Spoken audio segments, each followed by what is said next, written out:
¿Qué tal amigos? ¿Cómo están? Continuamos con las lecturas del cuarto camino y nos quedamos en la parte 2, comentarios sobre el esfuerzo, en la página 102.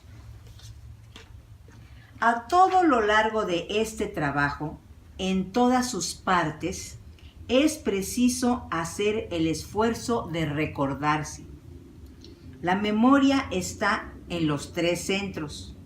Supongamos que un hombre llegue a un estado en el trabajo en el cual siente la necesidad de tener un propósito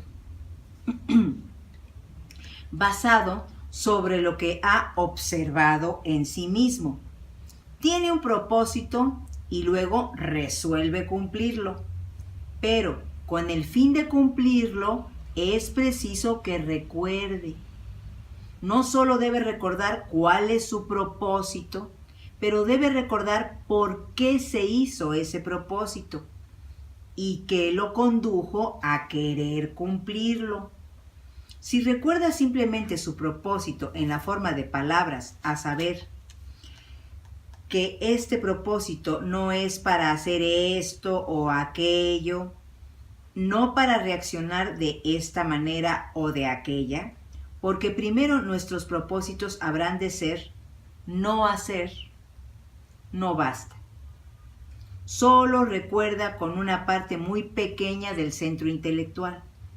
Para recordar de un modo verdadero, es preciso que retroceda y recree la situación en la que se hizo su propósito y reflexione acerca de su significado y vuelva a sentir las circunstancias en las que resolvió cumplirlo, etc. La plena memoria es una cuestión de los 3 centros que trabajan simultáneamente y un propósito incluye a los 3. Porque si un hombre va a trabajar en contra de algo que está en sí mismo, la cosa, sea lo que fuere, estará representada en el centro intelectual y en el centro emocional y en el centro motor. Y el cumplimiento de su propósito compromete a los 3. Y el recuerdo de su propósito también compromete a los 3 centros. Al hacer un esfuerzo sobre un aspecto de sí mismo, tal como alguna forma particular de ser negativo, recuerde que en uno mismo todo se efectúa en ciclos, es decir, todo acontece repetidamente y a ciertos intervalos. No es que esos intervalos sean regulares, sino que las cosas se repiten o retornan internamente, a veces antes, a veces después.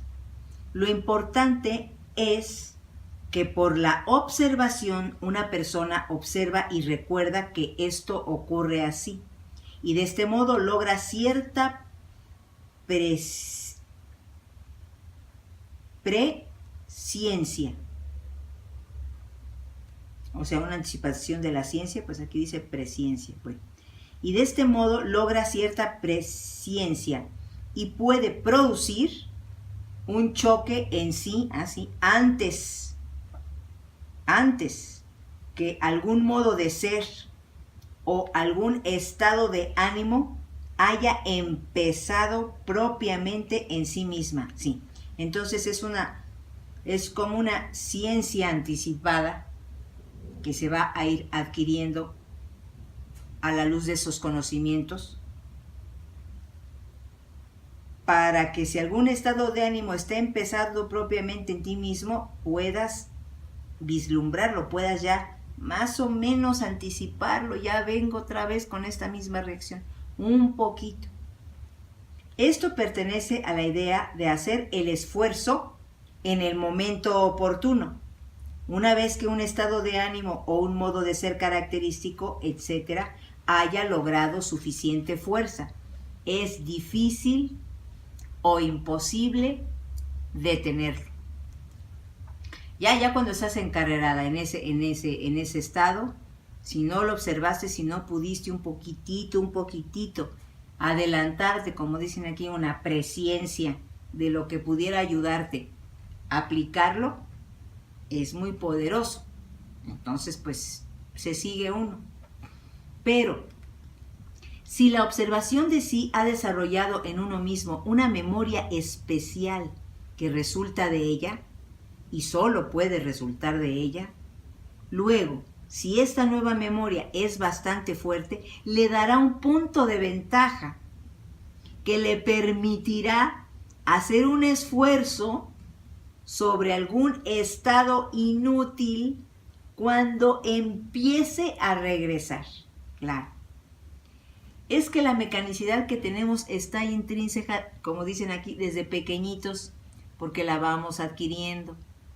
Entonces, son estados que regresan, contestaciones que regresan, actitudes que regresan, porque las llevamos haciendo años enteros, o pocos años si somos jóvenes, pero las estamos haciendo ya de una manera mecánica, automática. Yo soy así, inclusive lo reafirmamos, yo soy así, ¿eh?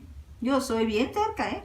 Yo cuando me propongo algo, mira, estoy duro y duro hasta que consigo. ¿Ves? Entonces empiezan esas ideas a permear y a hermetizar lo que en un momento dado podemos romper, ¿no? Porque está durísimo. Entonces, va a regresar esa reacción, va a regresar esa palabra, va a regresar esa mirada, va a regresar esa sospecha, va a regresar lo negativo, ya lo vienes venir.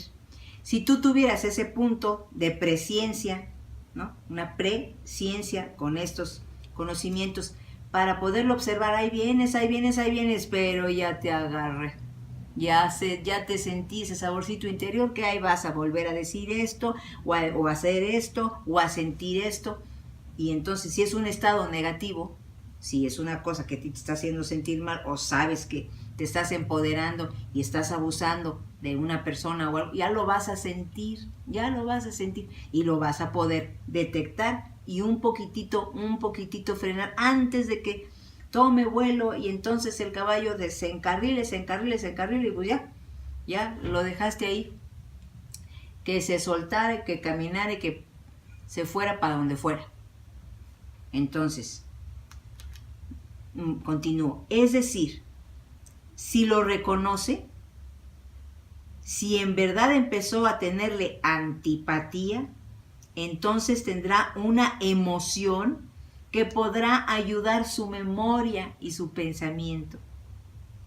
Esto lo ayudará a observar más, a saber que el estado se inicia antes de lo que pensaba usted, en pequeñas cosas triviales que antes no había relacionado con él, tal como comenzar a emplear ciertas frases o un ligero cambio de sentimiento hacia los otros y así sucesivamente.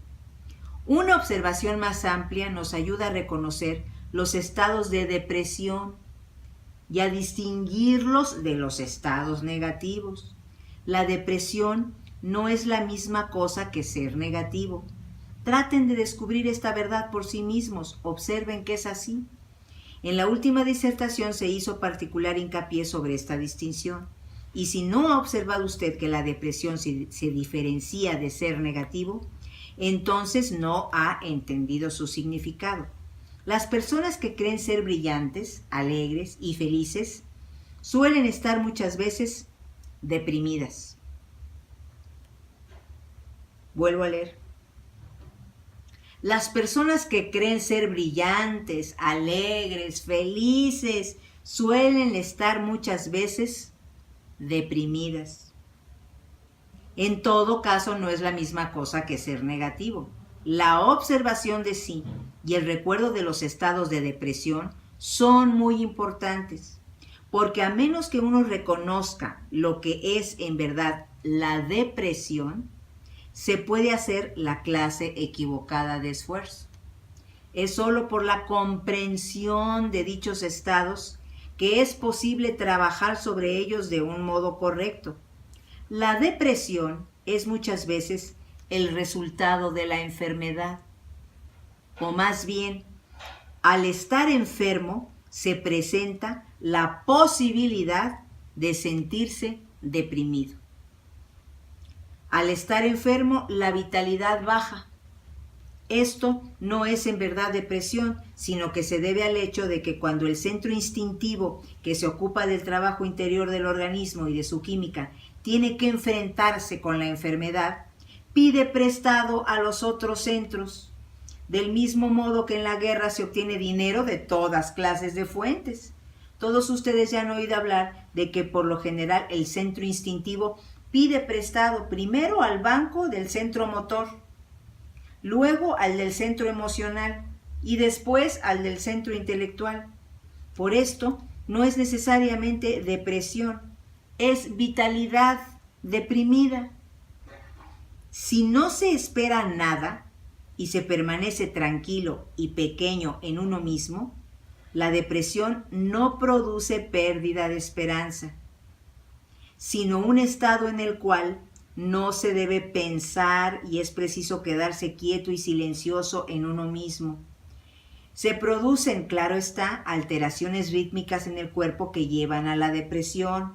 Se debe aprender en la enfermedad y en tales estados de alterada vitalidad a descubrir dónde se está en uno mismo y lo que se debe hacer, lo que está cerrado y lo que está abierto.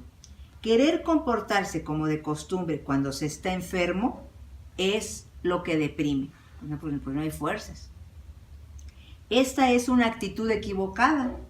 Estar internamente tranquilo, detener la imaginación, detener las quejas, relajarse, darse cuenta de que se está enfermo y se dispone de escasas fuerzas, es la manera correcta de encarar la situación. A diferencia de la depresión, la emoción negativa es siempre causada por otra persona. Lo vuelvo a repetir. A diferencia de la depresión, la emoción negativa es siempre causada por otra persona. No es preciso que la otra persona esté presente, ¿eh? Si se tiene imaginación, esta actúa en lugar de dicha persona. La imaginación nos hace negativos. La memoria nos hace negativos. Pero es siempre imaginar o recordar una persona. Cuando la emoción negativa surge de la imaginación o de la memoria, repite por lo general lo que se ha sentido antes respecto de la persona de que se trata. Y al cabo de un tiempo es posible observar cuando se produce por primera vez, en cuyo caso se lo puede extirpar antes que alcance su plena fuerza. Cuando usted es violentamente negativo, como dijo alguien, no se puede hacer gran cosa. ¿Por qué? Porque usted no lo desea. Y a todos nos gusta ser violentamente negativos en algún momento. Es preciso comprender que a la gente le gusta ser negativa y sentir que sufre. Voy a volver a leer esto.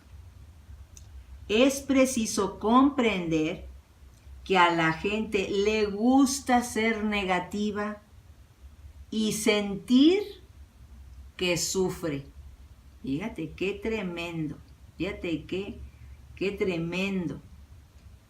Esto es todo lo que se puede decir, pero hay que verlo. Es menester luchar mucho y por largo tiempo para empezar a no gustar de ser negativo.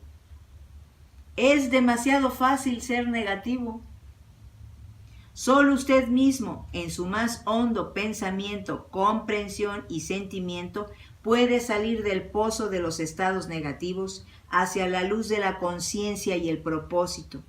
Uno de los estados negativos más serios resulta de compadecerse a sí mismo durante demasiado tiempo, lo cual suele conducir a la pérdida del poder de esforzarse. Hasta la más ligera autocompasión es negativa por su color. Puede transformarse en hacer una novela de la propia vida, pero es negativa y tiene el color y el sabor de la emoción negativa, si uno se empeña en observarla. Cuando mi mujer y yo estábamos en Francia, Goldrev nos dijo: si ustedes no tienen compasión de sí mismos, yo tendré compasión por ustedes. Un perro, cuando se lo baña, a veces tiene compasión de sí. ¿Qué hace? Se aprovecha, salta sobre la cama sabiendo que no debe hacerlo. Había en Francia un perro llamado Cacbas, es decir, como usted mismo. Lo que es preciso comprender es que todos tienden a tener compasión de sí, ricos o pobres, casados, solteros, triunfadores o fracasados. Cuando un hombre tiene compasión de sí, siente que se le debe algo, como el perro. Si usted siente que se le debe algo, nunca empezará a trabajar verdaderamente sobre sí. ¿Cómo podría hacerlo? Es preciso que sienta que es usted quien debe algo. Es preciso que sienta que es usted quien debe algo. Fíjate nada más cómo cambia la...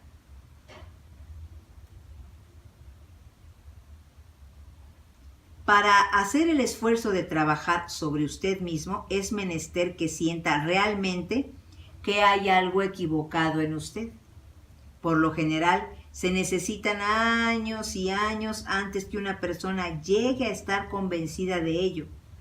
El trabajo debe atravesar capas y capas de orgullo, vanidad, ignorancia, satisfacción de sí, lenidad de sí, amor de sí, merecimiento de sí, y así sucesivamente. Empero con el tiempo logra atravesarlas. Pero antes que llegue a hacerlo, la primera señal de que una persona de pronto comprende que el trabajo se refiere a algo real es que muestra, por su manera de pensar, que ya empieza a reflexionar sobre las ideas del trabajo. El primer cambio tiene lugar en la mente. Por ejemplo, piensa diferente. Esto es metanoia, traducido erróneamente en los evangelios por arrepentimiento. Es llamado en el trabajo despertar del cochero. Empieza con el darse cuenta de la situación en que se está. Es preciso comprender que no es una cosa muy común. La gente piensa rara vez en el trabajo desde sí misma. Esto se debe a que pocas veces sienten que hay algo censurable en ellas. No, pues somos perfectos. Aunque están seguras de que los demás están equivocados. Se asemeja al hombre que era corto de vista y se negó a usar anteojos, diciendo que nada andaba mal en él, que lo que pasaba era que los diarios estaban mal impresos. Hablo de un paso que la gente debe dar. Mientras se sigue pensando de la misma manera y se sigue sintiendo de la misma manera, se es mecánico. Uno es una máquina, pero se imagina otra cosa. Nuestra vida no es acción, sino reacción. Y reaccionamos a las cosas de la misma manera mecánica y una y otra vez. Es solo al ver que se es una máquina como se puede lograr la emoción correcta que ayude a cambiar. Afortunadamente hay algo en nosotros que odia la mecanicidad, pero esta cosa está adormecida por nuestra imaginación que le hace creer que tenemos plena conciencia y actuamos siempre por la voluntad y la conciencia y que siempre sabemos lo que estamos haciendo, diciendo y pensando. Es solo por un esfuerzo consciente como se puede comprender nuestra mecanicidad. Y es preciso hacer este esfuerzo hacia una cosa definida, una reacción definida, algo práctico, claro y distinto. Tomarlo como una teoría es peor que nada. Cuando se comprende que se es mecánico en un grado definido, se produce un choque. En realidad, es un momento de recuerdo de sí. El trabajo contra la mecanicidad exige un esfuerzo de observación de sí. La razón por la cual reaccionamos a las cosas del mismo modo mecánico una y otra vez se debe nuevamente a las conexiones y asociaciones en y entre nuestros centros. Pero no tenemos conciencia de ello mientras no observemos nuestros centros. Para cambiar es preciso que los centros trabajen en una forma nueva. Demos un ejemplo. Supongamos que siempre se siente trastornado al no poder encontrar una cosa. ¿Es mecánico o no? Sí, es una reacción mecánica que se repetirá regularmente mientras no la ilumine con la luz de la conciencia. Es la conciencia la que nos cambia. Primero se precisa el esfuerzo de observación de sí. Supongamos que al no encontrar dicha cosa reacciona siendo negativo. ¿Dónde está? ¿Dónde está? ¿No? Este es el primer esfuerzo y pertenece al esfuerzo general de observación de sí, es decir, llegar a ser más consciente, observarse a sí mismo y no siempre darse a sí mismo por supuesto. Luego, observe sus pensamientos. ¿Cuál es el pensamiento que siempre se presenta cuando usted ha perdido algo? Ay, ¿dónde lo dejé toda la vida? Soy una desorganizada. ¿Por qué me mueven mis cosas? Luego, observe la emoción. Repare en ella, en su sabor. Ya te sentiste enojado, trastornado, ya se te hace tarde. ¿Dónde está? Luego, examine sus movimientos y su expresión. Ay, ya tiraste esto. ¿Dónde está esta cosa? ¿No? Empiezas a mover todo. La próxima vez no le será tan fácil reaccionar mecánicamente cuando pierde algo. Si todo esto lo observa uno, mira cómo te estás moviendo, mira cómo te estás enojando. Espérate, ahorita encuentras las cosas, pero ya te observas, ¿no? ¿Qué lo ayudará? El trabajo que hizo previamente sobre esta reacción mecánica, a saber, el esfuerzo por ser más consciente. Todo lo que hacemos conscientemente queda para nosotros. Todo lo que hacemos mecánicamente se pierde para nosotros. Aquí terminamos este pequeño comentario.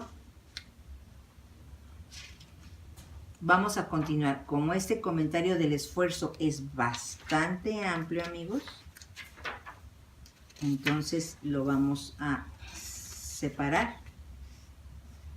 O bueno, voy a continuar a ver qué tan largo nos queda este video para que no se pierda la idea, ¿sí? Entonces, todo lo que hacemos conscientemente queda para nosotros. Todo lo que hacemos mecánicamente se pierde para nosotros. Ya que vamos a hablar del aspecto cosmológico de este trabajo, es preciso que diga unas palabras a modo de explicación preliminar sobre la relación del esfuerzo consciente o esfuerzo en el trabajo con el esfuerzo mecánico o esfuerzo en la vida. El trabajo es vertical a la vida.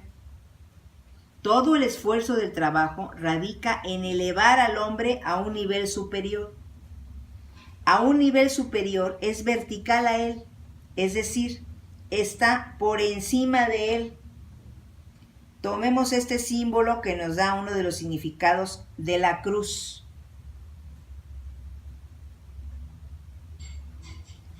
La línea vertical es una línea que representa los diferentes niveles de ser, no solo del hombre, sino del universo mismo. Una línea horizontal trazada perpendicularmente, tal como A, B, y que corta la línea vertical en C, representará la vida de una persona en el tiempo, en el nivel de ser representado por el punto C. Los esfuerzos que hacemos en el tiempo desde la causa, el efecto en el tiempo, es decir, el esfuerzo mecánico, están a lo largo de AB. La línea vertical representa una dirección de esfuerzo diferente de la que se hace en el tiempo. Habrá oído decir que los estados superiores de conciencia son atemporales, es decir, sin sentido del tiempo. El movimiento en la línea vertical es atemporal. El estado superior del hombre no está a lo largo de la vida. A, B, sino arriba del hombre, en la línea vertical. Está en línea. Esta línea es la que da significado a todas las cosas. Representa la eterna escala del significado. Aquí para que vean la crucecita, A, B y C. Y la cruz. Al encarar el lado cosmológico de esta enseñanza, tenemos que comprender que es una parte esencial del aparato mental de este sistema y que sin él la enseñanza no puede formarse ni conectarse correctamente en las diferentes partes de la mente como instrumento para la recepción de las influencias provenientes de los centros superiores. Pero tengo la intención de darles toda la ayuda posible en la forma de comentarios para que el lado cosmológico les sea más accesible y así puedan sentir la influencia de algunos de sus significados.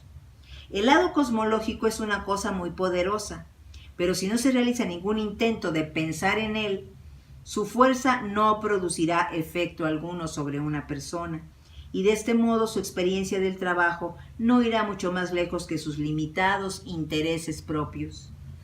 Piense ahora en el lado vertical. Es fácil comprender la causa y el efecto en el tiempo. En el tiempo, la causa siempre viene antes del efecto.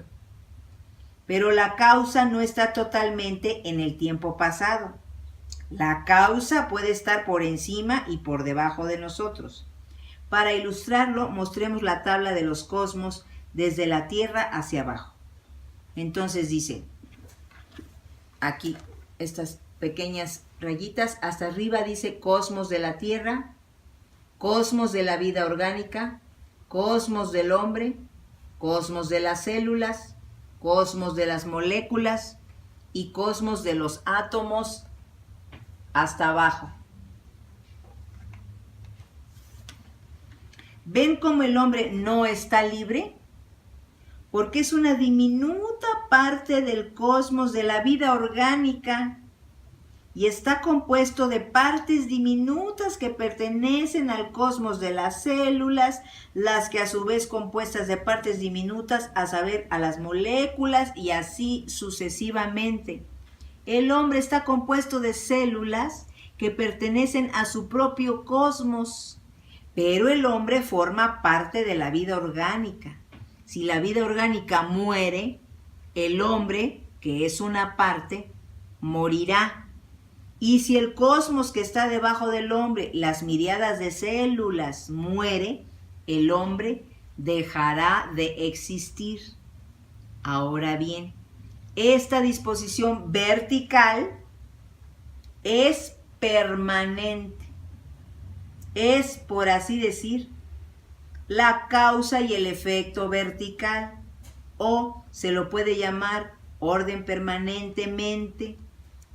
o se lo puede llamar orden permanente, o relación permanente, o interadecuación de todas las cosas.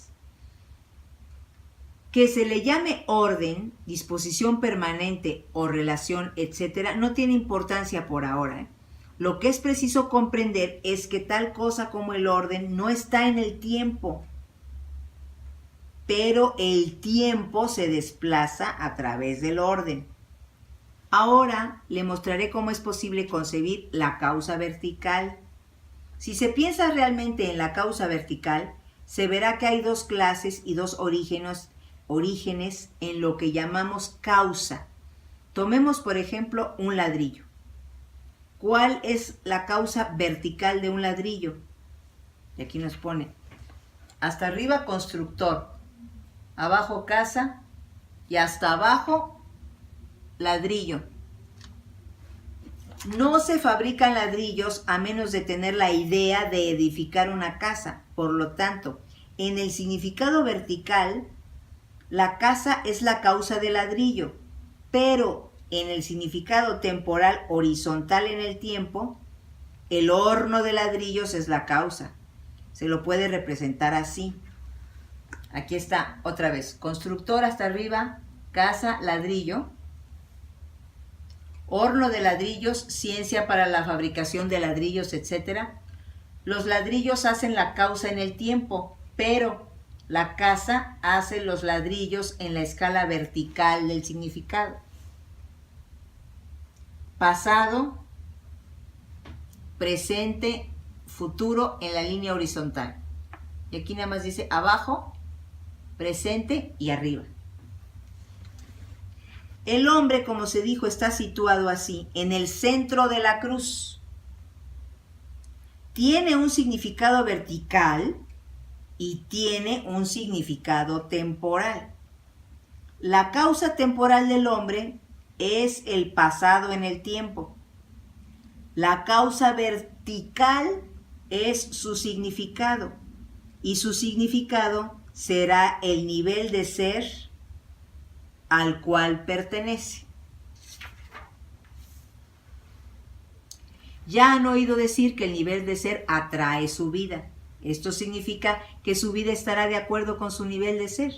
Los niveles de ser pueden representarse como puntos en la línea vertical y forman la vida por medio de la línea horizontal. Si su nivel de ser cambia, la línea horizontal pasará por otro punto de la línea vertical. Si su nivel de ser cambia, la línea horizontal pasará por otro punto de la línea vertical. Quiero que comprendan que para aprender el principio general contenido en estas ilustraciones, no hay que compararlas, sino ver la idea que está detrás de ella. Proseguiremos este tema la próxima vez. Bueno, yo lo poquito que quiero entender aquí es que, digamos, nuestra línea horizontal de eventos, pues del tiempo aquí está. Nuestro nivel de ser está en medio, que es lo que nos va a hacer querer ascender en la línea vertical de las ideas del trabajo o el significado del trabajo. Entonces, dice, si su nivel de ser cambia, y aquí nos están diciendo que a la luz de este trabajo, nuestro nivel de ser va a ascender, entonces se mueve, la vertical se mueve un poquito. Entonces la línea horizontal pasará a otro punto, porque pues nos estamos moviendo ahí, nos estamos moviendo nuestra esencia, nuestro nivel de ser está cambiando, entonces pues tiene que ajustarse la línea horizontal. Yo creo que tiene que ajustarse para nuestro bien, para nuestro cambio, para nuestra diferente forma de poder llegar a ver la vida en el significado de este trabajo. Bien, amigos, estuvo muy interesante.